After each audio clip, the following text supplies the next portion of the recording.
Welcome back to another episode of Love of Pages. That was me attempting to count in my head.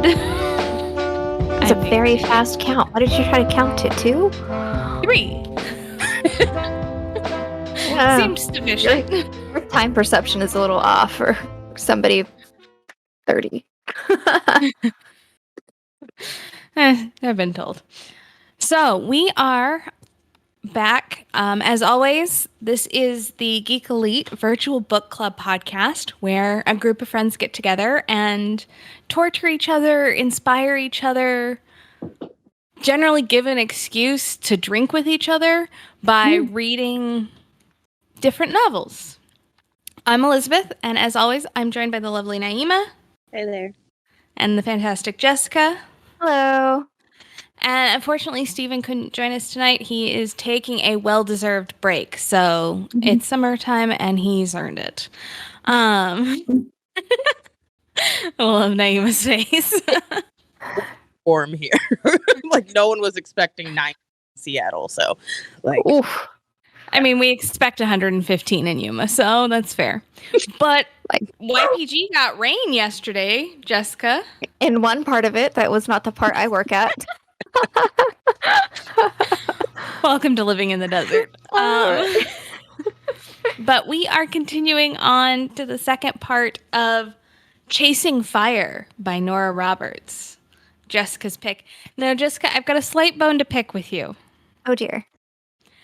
We were supposed to be reading nothing but a Brazier Buster romance, and all of a sudden I got murder mystery and investigations and intrigues. What is it with this? Do not get me wrong. I definitely have read past the section we were supposed to because I just couldn't stop reading, but still. Fully engaged, but I was like, the beginning of it, I was like, okay, there's the thing we've been waiting for. And then it happened again. And what? Someone dead? What the... What happened? What happened? Also, I was speaking with my mother this afternoon, and she asked what book we were reading, and I said, "Oh, Chasing Fire by Nora Roberts," and she's like, "Oh, I love that one." So I was like, Yay. "Oh, right." She does read these, but yeah, no. So it comes highly recommended. But so I gotta pick with you because you're okay. crouching into my territory here with this whole murder mystery. Okay, so I like romance, but it needs to have something else in it, and so that's why Nora Roberts works really well for me because she does everything kind of thing. And what are we gonna talk about if I just picked a normal bodice buster? Like, to be fair. Just the sexism in it? I mean, that's fair. Which, not that there's anything wrong with reading just a plain straight normal bodice buster, but I'm just saying, like, there's really not a lot in it other than just straight romance. It doesn't give us a ton of meat. That's fair. Yeah, that's like, fair. We have to fill up at least 30 minutes. Well, I mean, as always, we can talk a fair amount about our cocktail for the evening. And this evening, we are drinking Smoke Jumper. So, Jessica, what's in Smoke Jumper?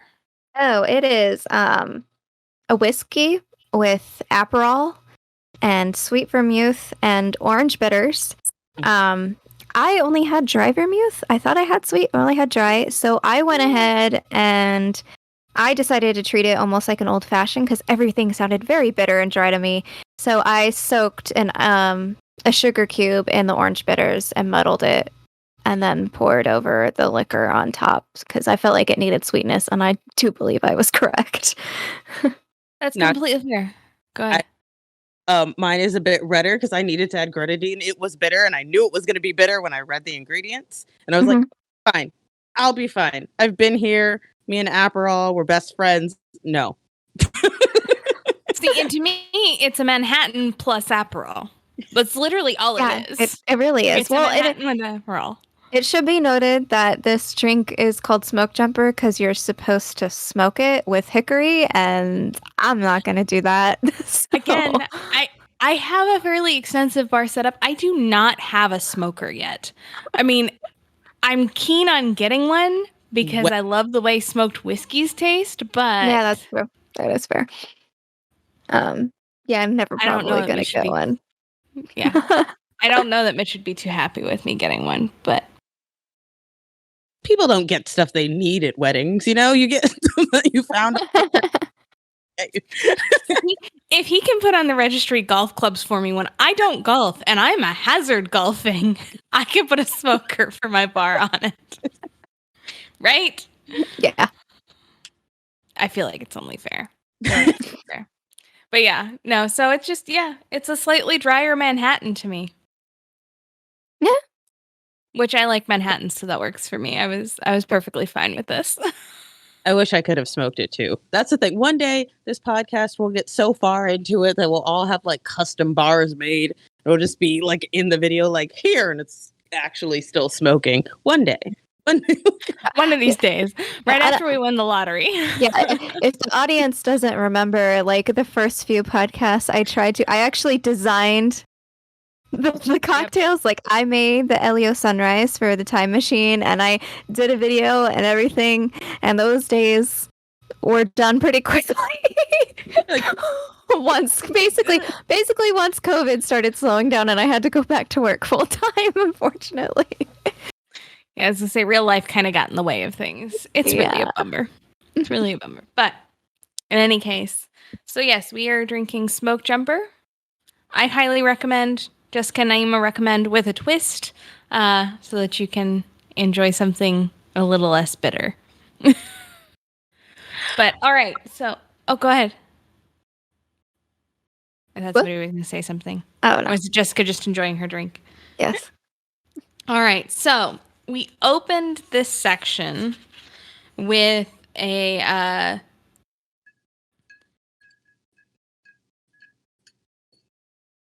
well, we closed the last section with a very big, like, I don't know how to, I mean, they open the rec room or the storeroom and there's smeared spray paint all over the place and things are trashed. Wrecked and trashed and slashed. Burn in hell and so exciting.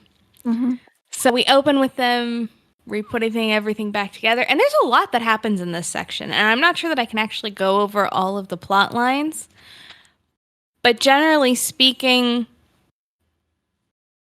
3 separate storylines. We'll start with the murders. Murder. Rowan, in the middle of, fighting a fire, trips over and discovers Dolly's body with her neck snapped. And the fire that they were fighting very intentionally started. Dolly, so the police are investigating. They definitely question Rowan. She gets real upset. And wouldn't. Fair. It's completely reasonable. Dolly's father comes down, threatens Rowan. Rowan gets shot at along with Gull. And Dobby, which I feel so bad that Dobby's like always third wheeling it and always getting like in danger because he's third wheeling it. Like, I'm like, that's a really shitty place to be. Like, you're not getting any of the benefits and you're getting all of the downsides. But he takes it in stride. He ran into that danger. That danger was not. In true Appalachian form, he ran towards the gunfire. Well, not only that, just Smoke Jumper firefighter in general. Like, one of my things Dad says about firefighters is like they want to be the people that run towards what everybody else is running away from. So it really is just. Yeah, but you would think that at some point they were a little bit smarter that, like, bullets, you can't fight the way you fight fire. Like, they're not equivalent. No. But in any case,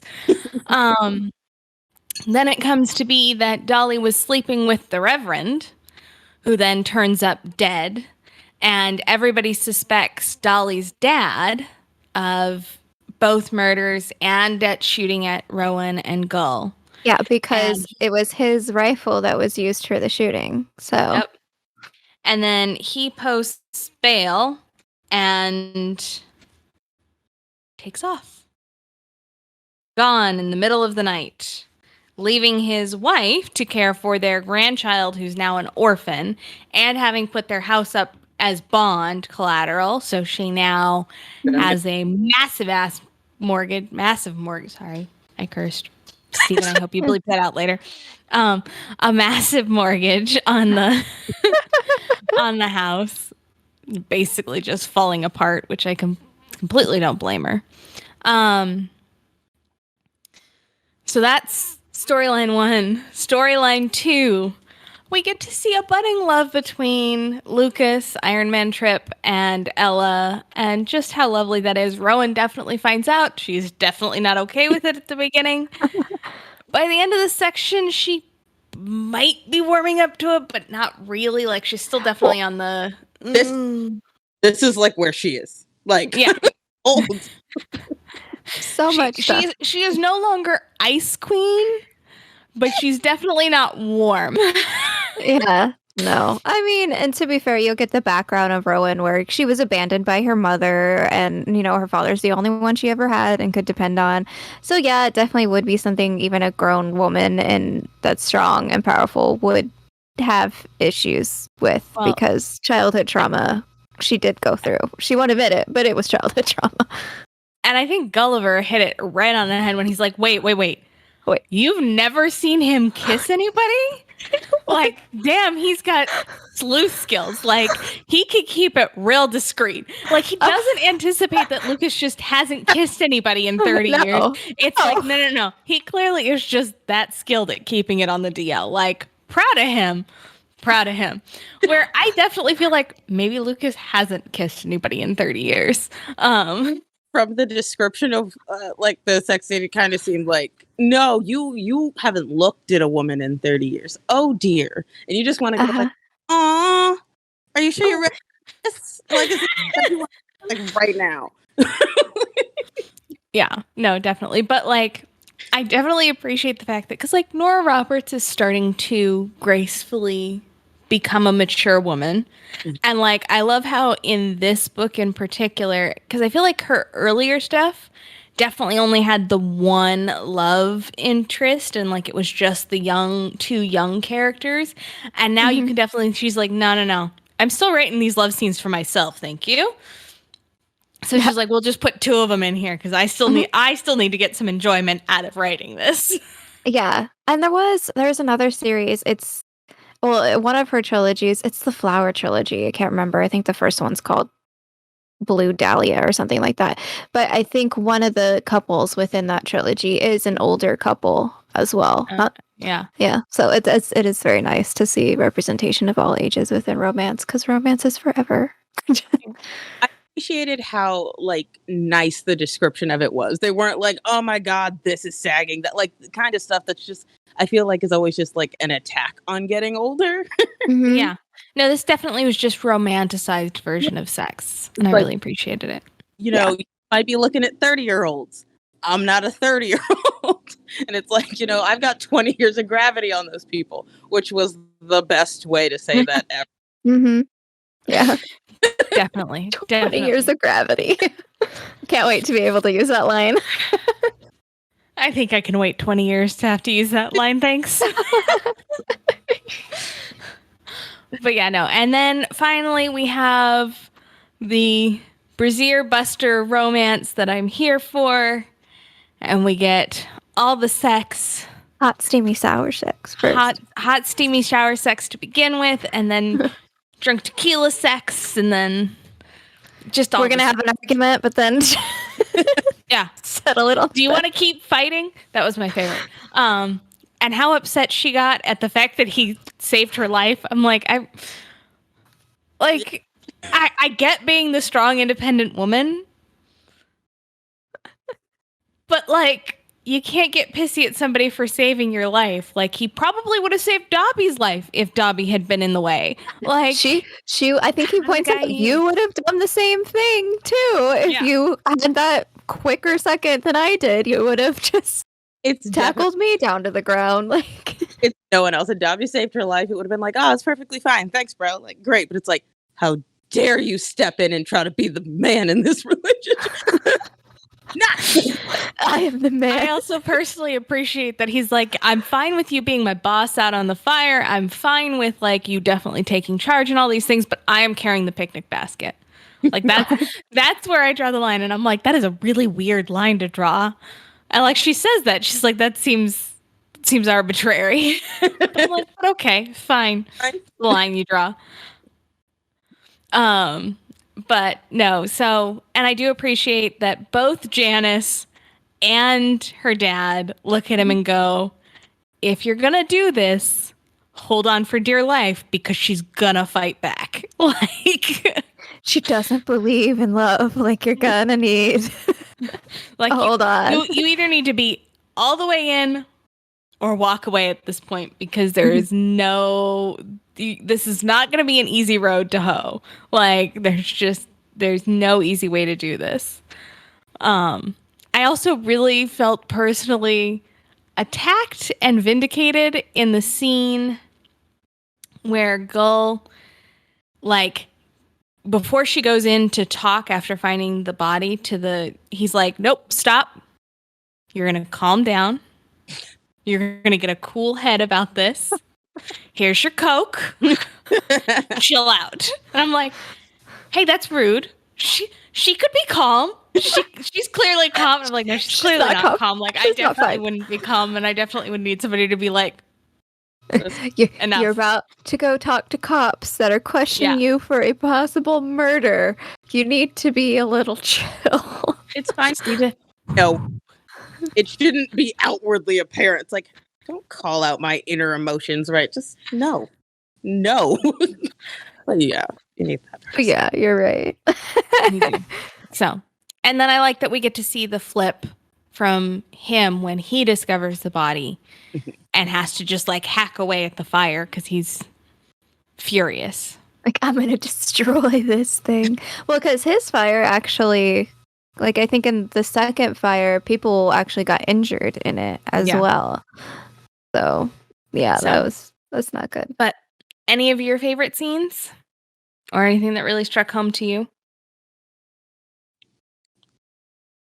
I feel like the only parts to talk about are like the sex scenes here. Like the murder was something that like threw me for like a loop because I was not for the murder to happen.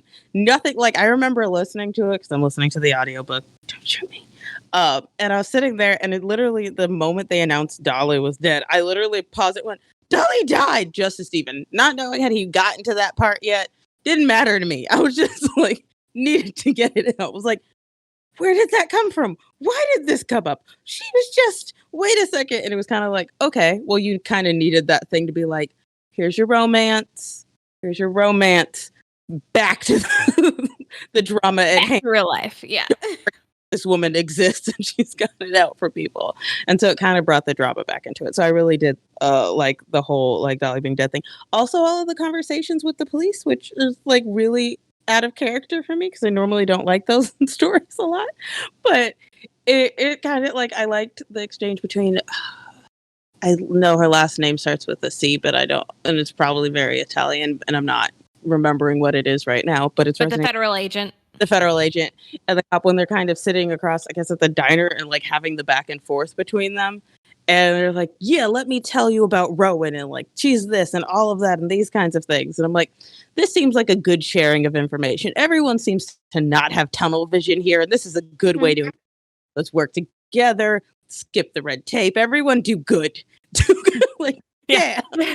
This is clearly an example of the way police investigations are supposed to work. Like, that was the thing is like when they started questioning her, I was like, I'm going to be pissed if they just like tunnel in on her because they had the argument. And I'm like, that's baloney. But at the same time, I probably would have been pissed if they didn't look at her at all. Mm-hmm. So I really appreciated that, like, they questioned her, came to a mutual conclusion that it probably wasn't her, that, like, if they had found, like, Dolly's face beaten in on the ground, probably her. Probably Rowan. But, like, snapping her neck and starting a fire, not Rowan. So, like...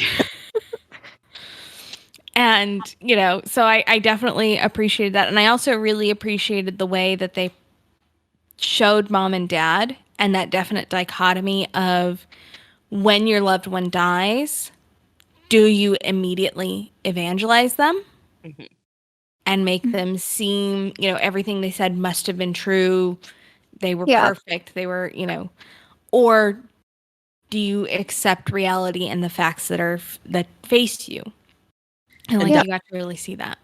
Like we found out like a lot about like putting the kid up. Well, like I guess not necessarily putting the kid up for adoption, but looking out for adoption, skipping town to have the baby outside of the town so the adoptive parents don't have a say in it, coming back going, baby's mine. And it's like, you could have made that decision here. You didn't need to leave town to do all of that. Like out of like city romances, like Reverend. It's just like she had so much going on, and it's nice to kind of, I guess, hear the third party interpretation. Like it's not directly from her mouth, which would have been a weird thing for her to just admit to somebody, but sort of the investigative process, you found a little bit more about Dolly. It's like, so it's not one layer of crazy. It's all the layers of crazy. It is all the layers of crazy. And I don't know about you, Jess, you probably the one that can best talk about this, but the dichotomy, because we get Gulliver's and Rowan's childhoods back to back, and the different ways that the loss of a parent or parents can affect based upon what happens after. So like the big difference is that Gull's parents were fairly rich and within Hollywood or something. They were like behind the scenes people in Hollywood, Costume a producer, designer, and a producer, I think.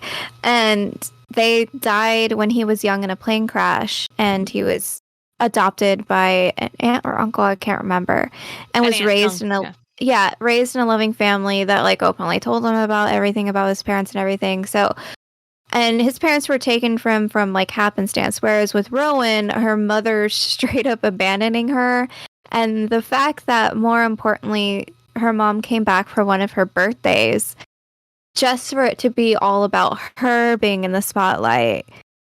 And the fact that she as a child recognized that before, Iron Man Trip did himself, I mean, just shows how abandoned she feels. And then when you see a grown adult doing something like that and you recognize what they're doing, and just like the amount, like, although you say, I don't care, I'm not going to say hi to her or whatever, I mean, she's like, it's basically being abandoned twice kind of thing. So she's been abandoned by a parent, which is why she is so attached to her when she has a very, very excellent father.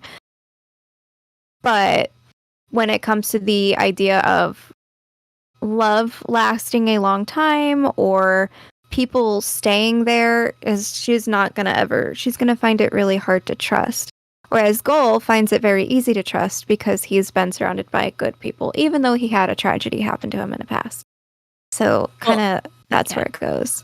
And I also feel like she should have gone to therapy when she was a kid, and she didn't, because not that I wouldn't think that Iron Man Trip would be against therapy. I don't think he would have thought of therapy, because I don't think Rowan would have let it known. I don't think Rowan would have gone to therapy, even as a child. So, yeah.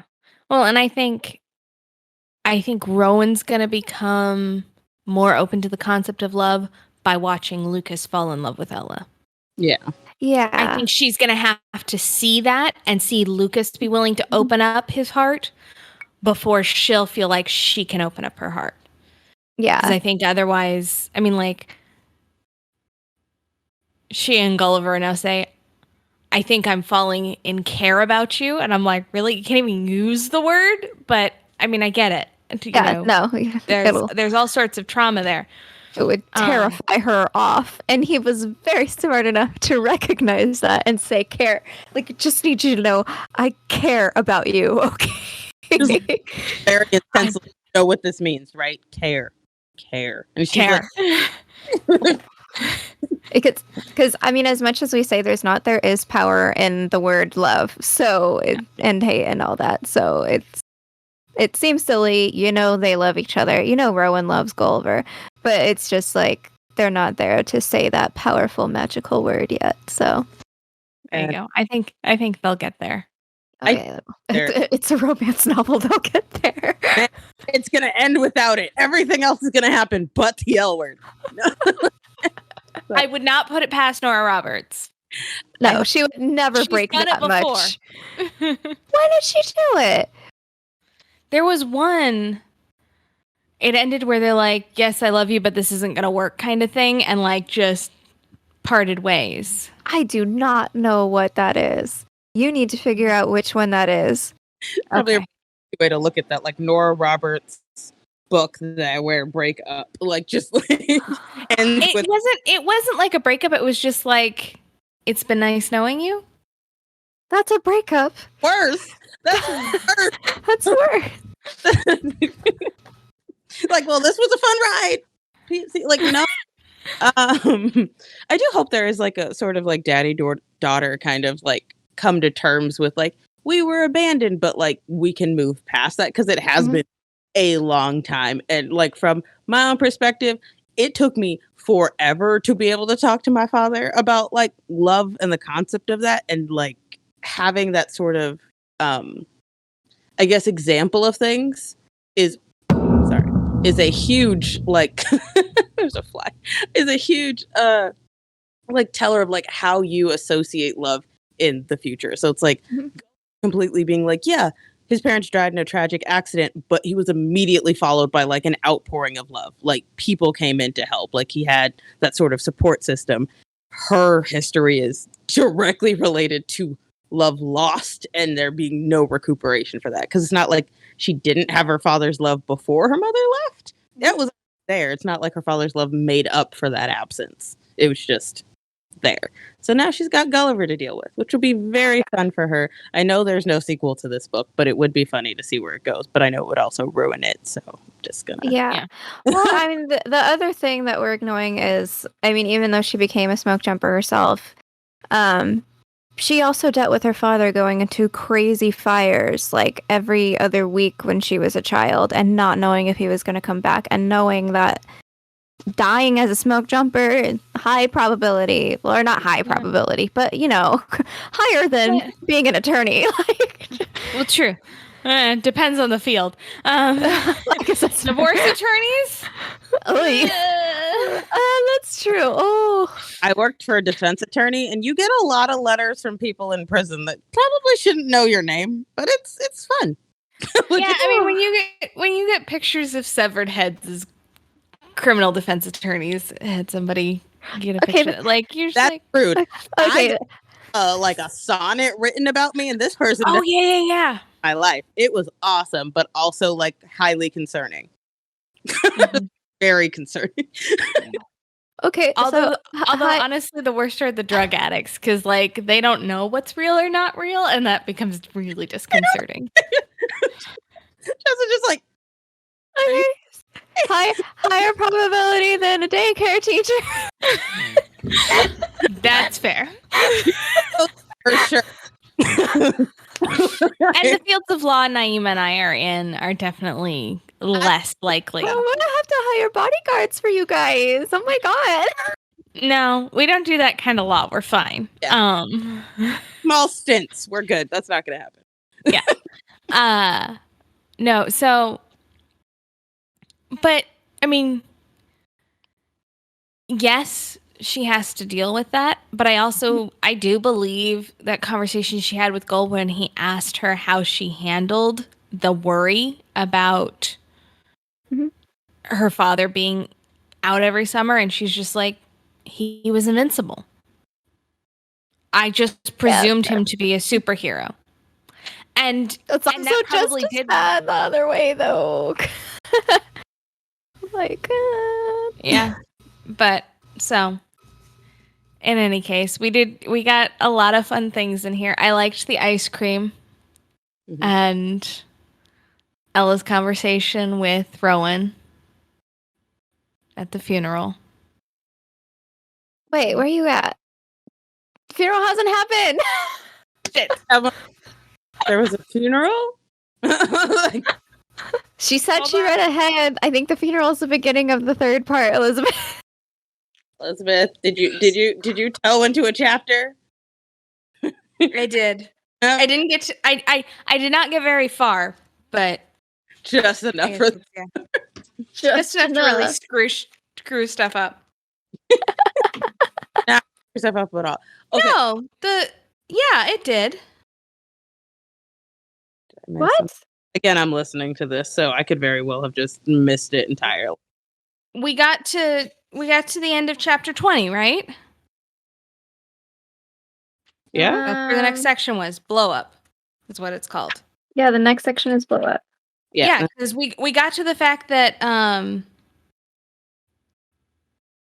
Yeah, the end of chapter 20 is the fact that they're about to go to the funeral.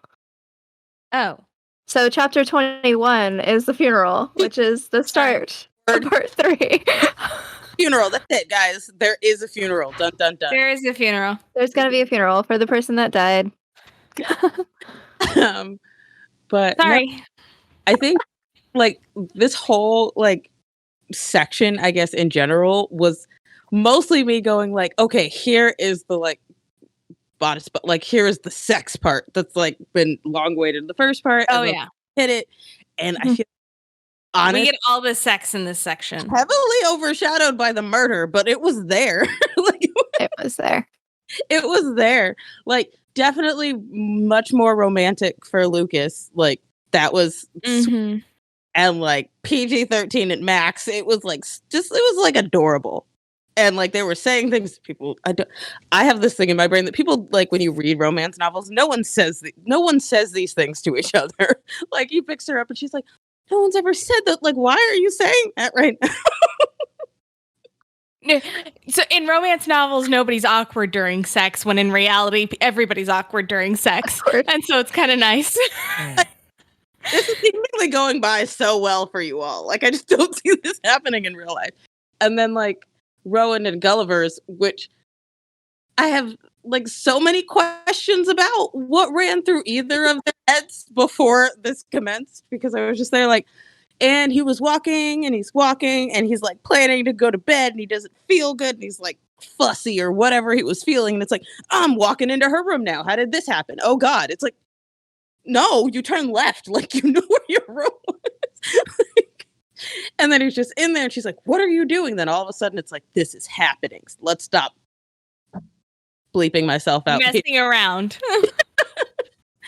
Let's stop dancing around the result. I'm tired of playing games. This is where we're going. And she's basically just like, fine. We're taking a shower. I heavily thought, like, upon reading it, I was like, oh, yes. Oh, and we're sitting on the toilet. Okay, because that's something we needed to write into the book. Well, they gotta take their shoes off to shower. Well, I mostly want to know how they performed some of that shower scene, because I'm like, there's no way you didn't slip. Like, I'm sorry, there is no way that you stayed standing sufficiently. These are smoke jumpers, and Gulliver is like a martial artist, apparently. Yeah, the tile is still slippery. I am sorry. The tile is still slippery. Well, the reason why they had to sit down on the toilet was because their boots are so big. So that was the reasoning why she had to write it. Was like, well, I can't just have them with their boots on. Like, it's got to be complicated. They can't just flip off their shoes. It's got to be like, get off places. But shower sex is gonna go perfect. The boot. I'm sorry. There is no way, because there's no way that shower in her bunk is big enough. Like, it's definitely a single stall shower. Like, they don't give you much space in those things. I've been to these kinds of camps. You don't get much space in there. So there is no way these maneuvers are being performed and nobody's slipping. / nobody's outside the hot water and freezing to death. Like, that's not occurring. I can just trust me on this one. There is no way you don't fall. It seems awesome. It's not practical. That's what it's like. I can assure you there is no way to do this without falling.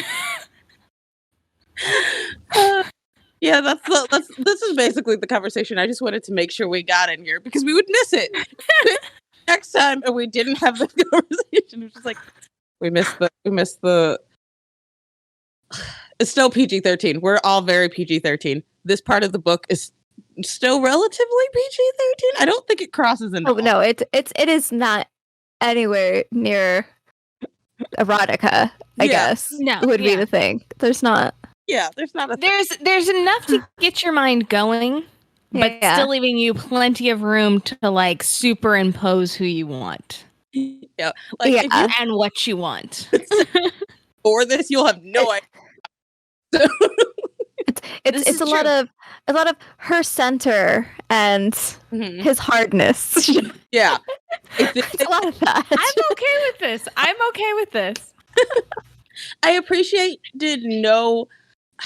I guess I don't want to call it like cliche, but like ways that they normally describe things where just at that point it makes me uncomfortable because I'm like, just use the words. Like if we've gotten to this point, just we don't need to like beat around the bush here. Just like either go hard or just like stay. I'm using way too many words that are like leaning toward me talking about everything coming.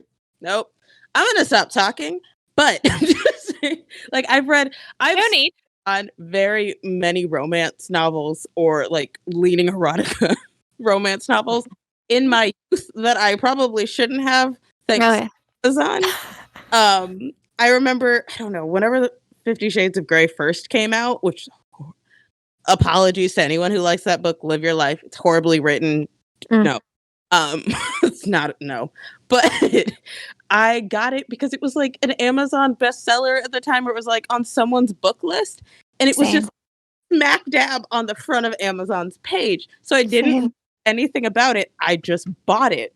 Yeah. And it sat on my shelf for a year. Yeah. And then my girlfriend ended up talking to my father one day while I was in college. It was like my first year of college about the book. And I was like, I have that book. And I ran in my room and I pulled it out and they were both just like, and I'm like, what? I hadn't read it. So I was just like, it had handcuffs on the cover. No. She probably assumed it was a murder mystery with a little bit of romance in it. Listen, 18-year-old me was a very different person. Yeah, I mean, I read it. I read all of I as well. I'm wrong. Keep going. I didn't get through the third book. I skipped to the end, but it is not well written. I will give you that, and it brings a whole new light to things. But conversely, it gave food for thought. It was inaccurate, but gave food for thought. That's all you can ever ask of romance novels. It's just like, just plant the seed in your brain and then go about your life. Exactly. I just liked the boom after it was like, oh, erotica's cool now, and then it was like front display all the old eroticas and Rice's Sleeping Beauty series, like just displayed out open in Barnes and Noble, just like whoa. I love all the discussions about how like, oh well, novels are so, like movies and books are getting so graphic about the sex and like this never I'm like, yeah, it did. Where have you been? Yeah, it has been occurring for a long time. Like, go back and watch some of those movies. Literally a media is created with one way and then the second way is porn. It's just first there's a film and the second film is porn. I'm like, I also want to keep reminding people when they're like, oh, the amount of violence kids see or the amount of sex kids see today. Kill people in the street for handshaking or hand wrong. Like, just. I'm like, no. We used to go to public executions as if we were carnivals, and we used to do bedding ceremonies. Like, don't give me this. People didn't see this stuff. Like, that's baloney. The origin of the handshake, which we can get rid of now that we dealt with COVID. We can get rid of the handshake because handshake is literally you saying, "Hey, I'm not gonna stab you." That is what a handshake is for. Yeah, that's why you shake with your right hand, because I don't need my hand to stab you with my foot. But then it's like, I'm left-handed. No. No, because if you're left-handed, you're unclean. So yeah, that's true. I am a horrible criminal. From somebody who's left-handed. I know, right? Oh, we were just talking about the struggles y'all go through. The world did you too dirty. It did. So dirty. So dirty. Just writing, existing, using scissors. I saw someone. I can't easily peel a potato. That's it. That was it. That was the whole thing. She was trying to peel an apple and see like, oh no, that's just like she just must have like issues peeling things in general. And I'm like, no, it seems because she's left-handed. Like there's something wrong. Yeah, some potato peelers do only have the blade for right-handed people to use it. Also, the way you turn a doorknob. Yeah, that too. Think about the difference in the way you turn. How do you turn a doorknob, Naimah? Stick your hand out and tell me how you turn a doorknob. Yeah, that's really difficult for you all. You have to come underneath and go over. I thankfully have taught myself how to do right-handed for a lot of things like that because I grew up with two right-handed parents, but very easy. Just institute the doorknobs everyone wants, which is the ones with the handle. Like Jesus. I mean, that's lovely, except I will tell you it's been glorious to have switched back to a knob for the front door because Jarvis cannot open it as easily. He's getting there though. He's going to learn how to do it. And I know it's coming. But for now, I don't have to deadbolt the door every time. My favorite part is our resident ghost co-host here, Stephen, goes, how is that a thing for the peeler? How? It's an ambidextrous device. Oh, I just answered him in the text. No, it is not ambidextrous. I will take a picture of the one that is only used by right-handers because I have two. I have one that I can use and one that only my parents can use. So well, and additionally, it's not just how they're styled in terms of where the teeth are, but the pressure points. Yeah. Because the way the pressure is applied to the moving blade makes a difference. Yeah. It's a Jessica, I got to take you to the Lefty store. I know. I've been to the small one that they used to have in Disney Springs, and I need to go to like the big one and get some left-handed scissors. That's what I really need. Yep. Although I will say, left-handed scissors given to a small child, not necessarily the best move. Having been that child. because they don't make little kid scissors for left-handed. They only make the big ones. The Sharpie pokey ones. Yeah, they don't make kids left-handed scissors. You can cut your clothes with those. Yes, you can. All I'm hearing is there's a market and we can just put out some like baby lefty scissors. Yeah. Like lefties sounds like a great name for There's definitely a market out there. But okay. Okay, I'm going to continue this tangent for a second because, like, one of my favorite comedy movies is Moonrise Kingdom, and one of the comedy because there's a line where, like, and then she stabbed him with left-handed scissors. Every time, that makes me laugh so much. So to come back from the tangent, because it's time. It is time for predictions. It's predictions. I already know what happens. How do you know what happens? I read this years ago when it came out. Oh, fair. Okay, then you can't participate. Naimah and I can participate. Naimah, who do you think did it? Oh, who do I think did it? Uh-huh. Yeah. Who do you think did the murders? Most definitely a different party. Everyone's already pointed to the point that it's not, you never say their destiny parts. It's not Leo. It's not the victim. Yeah. Bakersman? It just doesn't fit personality-wise for him. Like, yes, he's got like the sort of history behind that was kind of leading up. It's like he definitely did it. No, I don't think he did it. I think he may have done the shootings, but that just aided to the fact of hiding whoever actually did the murders. Okay. And definitely don't think Rowan's involved, but I do think she's still the center of everything. Like, persona non grata is like number one. Like, if we need to go after somebody, it's gonna be her. Like, no matter what anybody else did, it's her that's like top of the food chain. She's gone. I'll feel better. So whoever's doing this is all that. I feel like there has to be somebody else. Like, I don't think that Jim's gonna pop back from the dead because that wouldn't make sense. But like, we know that like Dolly apparently is, I don't want to say promiscuous. That's not like a thing. Also, like, live your life. But it's seeming like she's not like being single. So whatever time, like, I don't think we've got that much about her and Jim's relationship. But like, maybe there was another person involved, you know? Like, maybe like Jim was excited about having a baby, but then he got real nervous because it might not have been his, you know? Well, because he was like jittery, and they were like, she said he was super excited about the baby, and by the time he got to the point, was like, he's not excited about that baby. I don't think he was actually excited about that baby, but that's okay. Well, now, here's another thing for you, because I did recognize this before the third part and before it was revealed. Y'all are assuming Dolly's murder was the first murder. Damn.